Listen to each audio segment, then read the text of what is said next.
இயேசு நம்மோடு.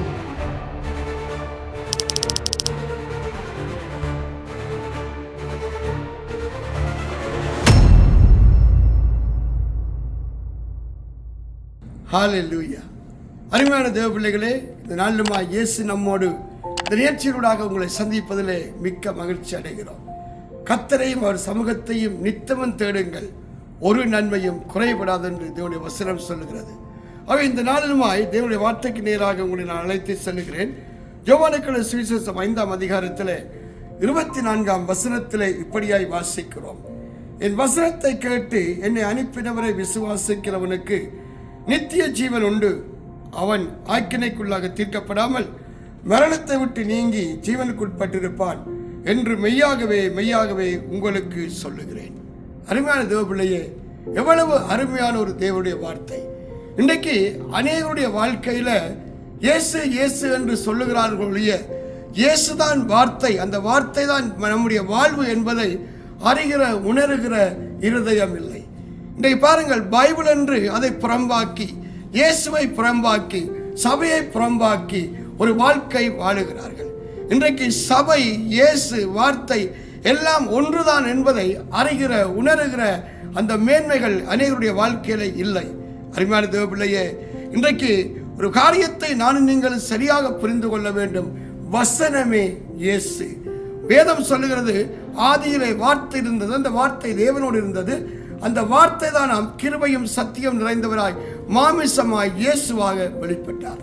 அருமையான தேவ பிள்ளையே, வசனம்தான் வாழ்வு தரும், வசனம்தான் நம்மை நியாயம் தீர்க்கும், வசனம்தான் நம்முடைய வாழ்க்கையில ஆசீர்வாதத்தை ஐஸ்வர்யத்தை கொண்டு வரும், வசனம்தான் நமக்கு நித்திய வாழ்வை தரும். அதனாலதான் இந்த வசனம் சொல்லுகிறது, என் வசனத்தை கேட்டு என்னை அனுப்பினவரை விசுவாசிக்கிறவனுக்கு நித்திய ஜீவன் உண்டு. இன்றைக்கு எத்தனை பேர் இந்த வார்த்தையை கேட்டு இந்த வசனத்தை விசுவாசித்து, இந்த வார்த்தை தான் நம்மை நியாயம் தீர்க்க போறது, இந்த வார்த்தை தான் இயேசு, இந்த வார்த்தை தான் பிதாவிடத்திலே பரலோக வீட்டிலே என்னை கொண்டு போய் சேர்க்கும் என்று விசுவாசிக்கிறார்கள், நம்புகிறார்கள். அருமையான தேவ பிள்ளையே, வசனத்தை கேட்டு அதன்படி செய்யாதவன் மணலின் மேல் தன் வீட்டை கட்டுகிற புத்தி இல்லாத மனுஷனுக்கு ஒப்பாயிருக்கிறான் என்று இயேசு சொன்னார். இந்த வசனத்தை கேட்டு அதன்படி செய்கிறவனோ கண்மலையின் தன் மேல் தன் வீட்டை கட்டுகிற புத்தி உள்ள மனுஷனுக்கு ஒப்பாயிருக்கிறான். உங்க வாழ்க்கையை கொஞ்சம் சீர்தூக்கி பாருங்கள்.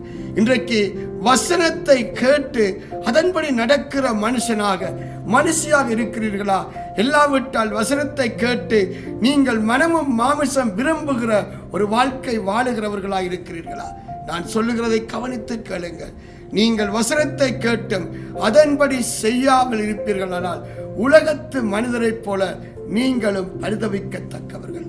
யாரெல்லாம் தேவனுடைய வசனத்தை கேட்டு அதன்படி செய்கிறார்களோ அவர்களால் இன்மையிலும் மறுமையிலும் மகிமையான தேவனை தரிசிக்கிறவர்கள்.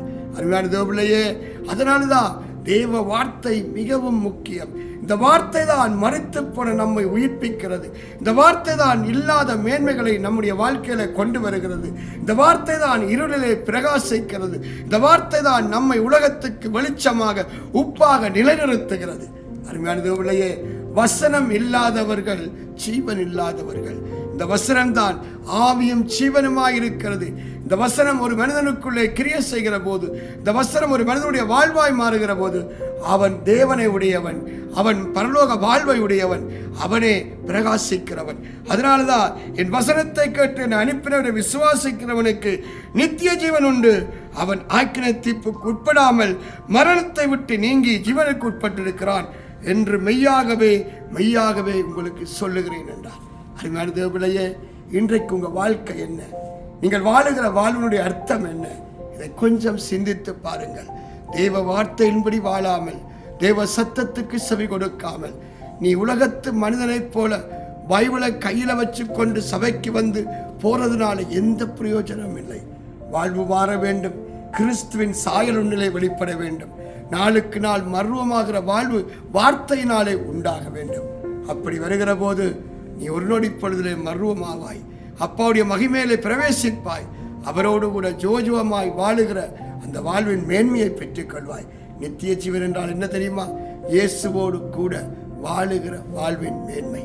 அப்பா நிச்சயமாகவே அந்த வாழ்வை தருவார். அதற்காகவே பரலோகத்தின் மேன்மையெல்லாம் விளந்து நம்மிடத்திலே மனுஷ சாயலாய் வந்து நம்முடைய அக்கிரமங்கள் பாவங்கள் எல்லாம் சுமந்து நமக்காக பலியானார். இப்போது நான் உங்களுக்காக ஜெபிக்க போகிறேன். யாரெல்லாம் வசனத்திலே வாழ வேண்டும், இந்த வசனம்தான் எங்கள் கால்களுக்கு தீபம் பாதைக்கு வெளிச்சம் என்று சொல்லுகிறீர்களோ, அவர்கள் கண்களை மூடி தலைகளை தாழ்த்தி தேவ சமூகத்தில் ஒப்புக் கொடுங்கள். ஆண்டவரே, நீங்க சொன்னீங்க, வார்த்தையை கேளாதபடி வசனத்தை கேளாதபடி செவிகளை அடைக்கிறவன் சடுதியிலே நாசம் அடைவான்.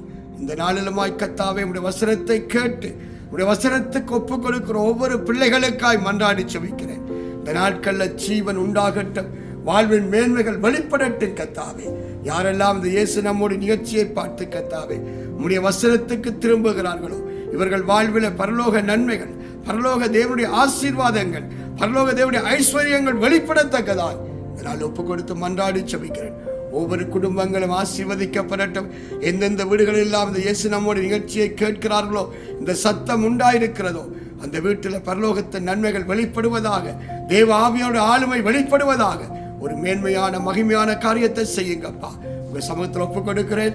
இயேசு கிறிஸ்துவின் நாமத்தில் ஜெபிக்கிறேன் என் ஜீவனுள்ள நல்ல பிதாவே, ஆமேன், ஆமேன். அருமையான தேவ பிள்ளைகளே, தேவனாகிய கர்த்தர் உங்களை நிச்சயமாக ஆசீர்வதிப்பார். நீங்கள் ஆவிக்குரிய சபைகளில் ஆராதிக்காமல் இருந்தால் எங்களோடு கூடி ஆராதிக்க ஓடி வாருங்கள்.